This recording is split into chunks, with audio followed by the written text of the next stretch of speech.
Hello friends, मैं डिम्पी चौर से स्वागत करती हूँ आप सभी का आपके अपने यूट्यूब चैनल डिम्पी क्लासेस में।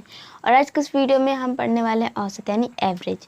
और इस वीडियो में हमारा फर्स्ट टाइप है जब समूह में कोई नया व्यक्ति शामिल हो जाए।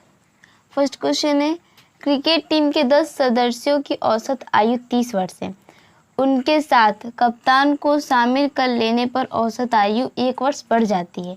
कप्तान की आयु ज्ञात कीजिए। देखिए, इस क्वेश्चन को हम दो तरीके से कर सकते हैं। सबसे पहले हम थोड़ी विस्तार से समझते हैं। कह रहा है कि क्रिकेट टीम के 10 सदस्यों की औसत आयु 30 वर्ष है। 10 सदस्य हैं और उनकी औसत आयु कितनी वर्ष है? 30 वर्ष है। अब उनके साथ उनके कप्तान को अगर शामिल कर लिया जाए तो जो हमारी औसत आयु है वो 1 वर्ष बढ़ जाती है। बढ़ने का मतलब है कि पहले औसत आयु 30 वर्ष थी, अब 1 वर्ष बढ़ जाएगी, तो अब उनकी औसत आयु 31 वर्ष हो जाएगी। ठीक है, तो हमें बताने कि कप्तान की आयु कितनी है। तो देखिए, संख्या गुणे औसत बराबर योग होता है। संख्या गुणे औसत बराबर योग, यानी आप ऐसे समझिए कि हमारे पास है 2 + 4। ठीक है, 2 और 4 का हमें औसत निकालना है। 2 और 4 का अगर हमें औसत निकालना है तो हम 2 + 4 करेंगे। मैं इससे पहले भी औसत की एक वीडियो ला चुकी हूँ, उसमें बताएंगे कि औसत कैसे निकाला जाता है। तो 2 और 4 का अगर हमें औसत निकालना है तो पहले हम उन दोनों संख्याओं का योग करेंगे और बट्टा में जितनी संख्या है उतना लिखेंगे। जैसे कि 1 और 2 संख्या है तो बट्टा में 2 लिखेंगे और बराबर में इसका औसत आ जाता है। तो हम क्या करेंगे, 2 × 4 = 6, बट्टा में 2 और फिर इसको बराबर करेंगे तो 2 से 6 हो जाएगा, तो 3 बार में। ठीक है, तो ये उसका औसत निकल गया। तो ये है इन दोनों संख्याओं का योग, ये कितनी संख्या है वो, और ये उसका औसत। तो हमारा दिया है कि 10 सदस्य हैं, तो ये हमारे हो गए कि कितने सदस्य यानी कितनी संख्या है, और ये उसका औसत। तो अगर हम इस संख्या का, इस सदस्यों का और इसके औसत का गुणा कर दें तो योग निकल जाएगा। 2 × 3 = 6, ये योग निकल जाएगा। वैसे यहाँ पर भी इस सदस्यों यानी संख्या का और औसत का गुणा कर दे तो उनका जो कुल उनके जो उम्रों का, आयु का जो योग है वो हमारा निकल जाएगा। तो यहाँ पर भी उसी तरह से करेंगे। सदस्य यानी संख्या हमारा 10 गुणे औसत है, औसत आयु 30 वर्ष, तो इनका गुणा करेंगे तो उनकी आयु का कुल योग निकल जाएगा। तो 10 × 30 यानी 300 हो जाएगा। ठीक है, तो जो पहले 10 खिलाड़ियों की जो संख्या थी 10, उनका औसत आयु था 30 वर्ष, तो 10 खिलाड़ियों की आयु का कुल योग 300 हो जाएगा। अब कह रहा है कि उसके साथ कप्तान को शामिल कर लेने पर औसत आयु 1 वर्ष बढ़ जाती है। पहले 10 लोग थे, अब एक कप्तान को शामिल कर लिया गया, तो कितने लोग हुए? 10 × 1 = 11 हो गए। तो संख्या हो गई 11 गुणे शामिल करने पर उनकी जो औसत आयु है वो 1 वर्ष बढ़ जाती है। पहले 30 वर्ष थी, अब 1 वर्ष बढ़ गई, तो कितनी हो गई? 30 × 1 = 31 वर्ष। तो यहाँ पर हो जाएगा 31। ठीक है, तो इसका गुणा करेंगे, ये हो जाएगा 341। ठीक है, तो ये कप्तान को लेकर इनकी औसत आयु का कुल योग 341 है। और कप्तान को जब छोड़ देते हैं, बस उन 10 खिलाड़ियों का, टीम में जो 10 सदस्य थे, बस उनकी आयु का योग लेते हैं तो 300 है। तो इसमें ये 341 क्यों आया है? क्योंकि इसमें हम कप्तान की आयु को जोड़ रहे हैं। तो इसका मतलब अगर हम इसमें से इसको माइनस कर देंगे तो निकल जाएगा कि हमारे कप्तान की आयु कितनी है। तो 341 में से माइनस करेंगे 300 को, तो 41 आ रहा है, यानी कप्तान की आयु 41 वर्ष है। ठीक है, तो एक तरीका ये है जिसे आप निकाल सकते हैं कि जो व्यक्ति शामिल हुआ है उसकी आयु कितनी है।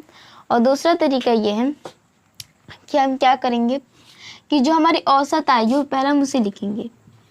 औसत आयु कितनी है? 30 वर्ष है, तो पहले हम 30 को लिखेंगे, हमारा शॉर्ट ट्रिक है। औसत आयु में 30 वर्ष है तो पहले हम 30 को लिखेंगे।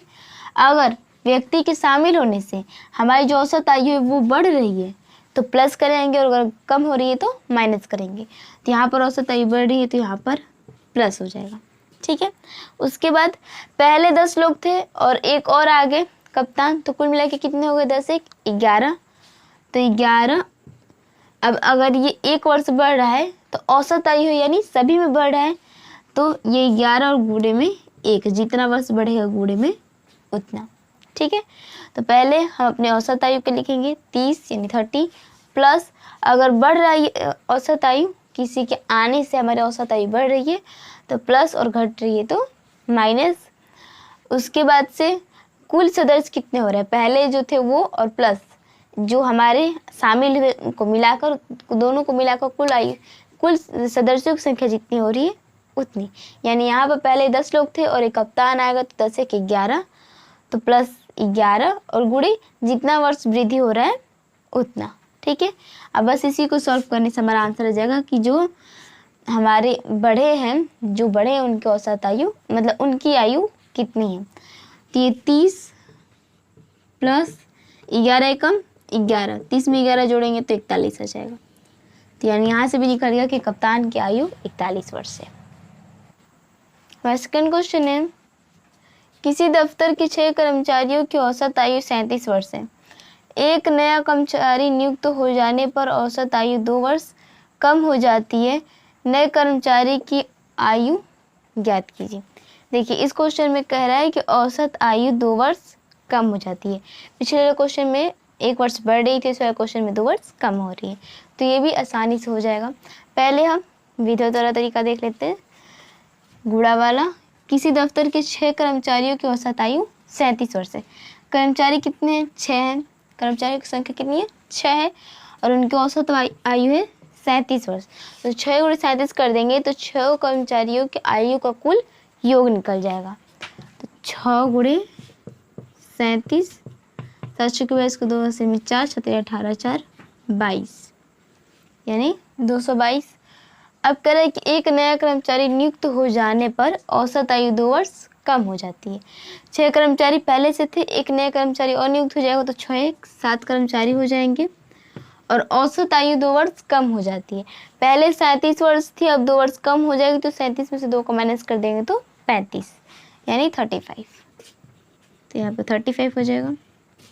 इसका मल्टीप्लाई करेंगे, 7 5 35 के 5, हासिल में 3, 17 का 21 और 3 24, 245।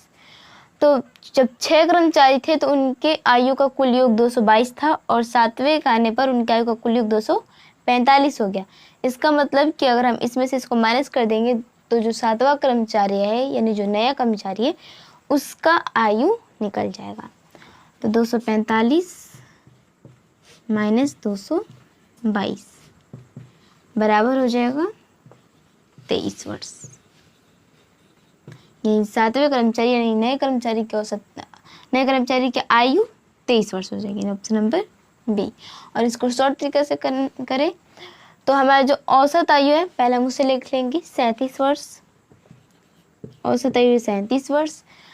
तो अब कह रहा है कि एक नया कर्मचारी नियुक्त हो जाने पर औसत आयु 2 वर्ष कम हो जाती है। अगर कम हो जाएगी तो माइनस, और अगर बढ़ जाएगी तो प्लस। तो यहाँ पे कम हो रही है तो यहाँ पे 37 माइनस, अब पहले थे 6 कर्मचारी और एक कर्मचारी और नियुक्त हो गया तो 6 1 7 कर्मचारी, तो कुल कर्मचारी की संख्या यहाँ पे लिखेंगे यानी 7। ठीक है, मल्टीप्लाई कितने वर्ष कम हुई है या फिर वृद्धि हुई है, तो यहाँ पे 2 वर्ष कम हुई है, तो कम हो चाहे वृद्धि हो 2 यहाँ पे लिखेंगे।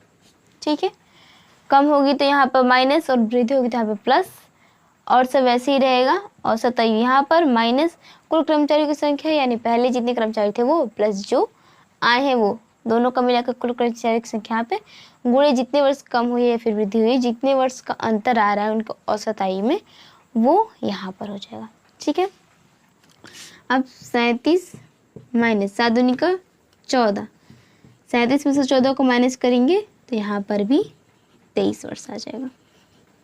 दोनों तरह से हमारा आंसर सेम आएगा। आपको जो तरीका अच्छा लगे आप उस तरीके से कर सकते हैं। हमारा थर्ड क्वेश्चन है, देखिए ये हमारा टाइप अलग है। इस टाइप में है कि जब समूह में एक व्यक्ति के स्थान पर कोई नया व्यक्ति रख लिया जाए, यानी कोई समूह होगा, कोई टीम होगा, उसमें से एक व्यक्ति को निकाला जाएगा और उसी व्यक्ति के स्थान पे किसी दूसरे व्यक्ति को रख लिया जाएगा।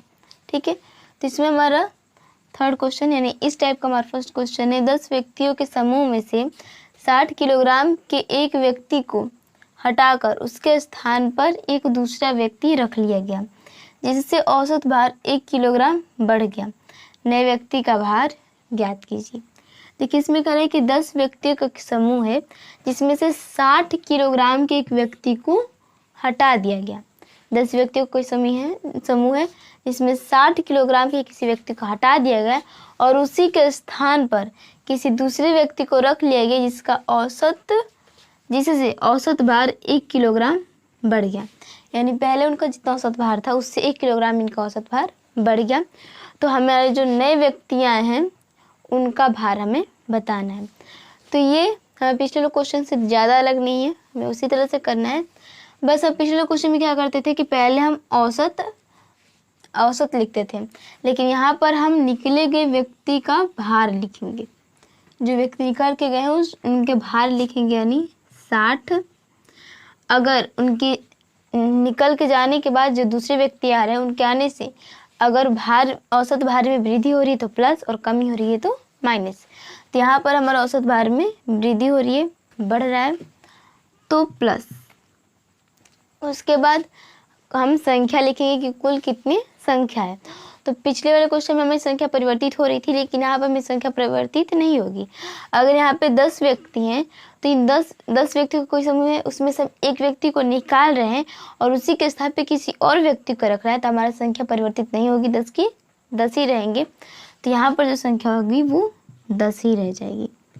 गुणा हम व्यक्ति के जाने और फिर दूसरे व्यक्ति के आने से भार में जो परिवर्तन हुआ है उसको यहाँ पर लिखेंगे। बढ़े चाहे घटे जो भी परिवर्तन हो रहा है उसको यहाँ पर, यानी 1 वर्ष यहाँ पे वृद्धि हो रही है, बढ़ रहा है तो गुणे 1। इसी को सॉल्व कर देंगे तो 60 प्लस 10 से कम 10 यानी 10, यानी 60 10 70। एक बार और इसको देख लेते हैं। पहले लिखेंगे कि गए हुए व्यक्ति का भार, जब व्यक्ति निकल के गए हैं उनका भार कितना है, 60 किलोग्राम है। तो 60 प्लस है, अगर दूसरे व्यक्ति के आने से भार में वृद्धि हो रही तो प्लस और कमी हो रही तो माइनस। तो यहाँ पर वृद्धि हो रही है तो प्लस। उसके बाद से हमारे व्यक्तियों की कुल संख्या, यहाँ पर हमारे व्यक्तियों की संख्या परिवर्तित नहीं होगी। एक के जाने के बाद दूसरे अगर उस टीम में आ जा रहे हैं तो संख्या उतनी की उतनी ही रहेगी। तो संख्या गुणे उनके दूसरे व्यक्ति के आने से भार में जो भी परिवर्तन हो रहा है उतना। और इसी को सॉल्व करने पर आंसर आ जाएगा कि जो नए व्यक्ति है उनका भार कितना है। तो यहाँ पर ऑप्शन नंबर डी करेक्ट हो जाएगा। हमारा फोर्थ क्वेश्चन है, एक समूह में 6 व्यक्ति थे, उनमें से 80 किलोग्राम भार वाले एक व्यक्ति के स्थान पर दूसरा व्यक्ति ले लिया गया। अब औसत भार 3 किलोग्राम कम हो गया। नए व्यक्ति के भार ज्ञात कीजिए। देखिए पहले हम लिखेंगे कि जो व्यक्ति निकल के गया है उस व्यक्ति का भार कितना है। तो 80 किलोग्राम भार वाले एक व्यक्ति को निकालकर दूसरे व्यक्ति को रखा गया है। अब जो दूसरा व्यक्ति आया है उसके आने से हमारे औसत भार में वृद्धि हुई है, कमी, पहले हम ये देखेंगे। तो यहाँ पर हमारे औसत भार में कमी हुई है। अगर कमी हुई है तो हम यहाँ पर माइनस करेंगे, वृद्धि रहेगी तो प्लस करेंगे। उसके बाद हम संख्या लिखेंगे कि कुल कितने सदस्य थे, कुल कितने लोग थे। तो यहाँ पर 6 व्यक्ति थे। अब 6 व्यक्ति थे, उनमें से एक निकल के गया और फिर उसी के स्थान पे दूसरा आ गया, तो 6 के 6 ही रह जाएंगे, हमारी संख्या में कोई परिवर्तन नहीं होगा। तो यहाँ पर हमारा 6 ही रहेगा। गुणे इनके निकलने से और दूसरे व्यक्ति के आने से हमारे औसत भार में क्या परिवर्तन हुआ है उसको फिर हम यहाँ पर लिखेंगे। तो 3 किलोग्राम का परिवर्तन हुआ है, कम या अधिक हुआ है, 3 किलोग्राम का परिवर्तन हुआ है। तो यहाँ पर गुणे 3, इसी को हम सॉल्व कर देंगे। तो 80 माइनस 36 18 बराबर 80 में से 18 को माइनस करेंगे तो 62 किलोग्राम आंसर हो जाएगा। Option number A. उम्मीद करते हैं आपको कुछ समझ में आया होगा। Thank you so much for watching this video. अगर आपकी वीडियो पसंद है तो लाइक कीजिए, शेयर कीजिए और अगर आप चैनल पर नए तो चैनल को सब्सक्राइब कीजिए, जिससे मेरे आने वाले हर वीडियो की नोटिफिकेशन आपके तक पहुंच पाए। मिलते हैं अगली वीडियो में, तब तक बाय।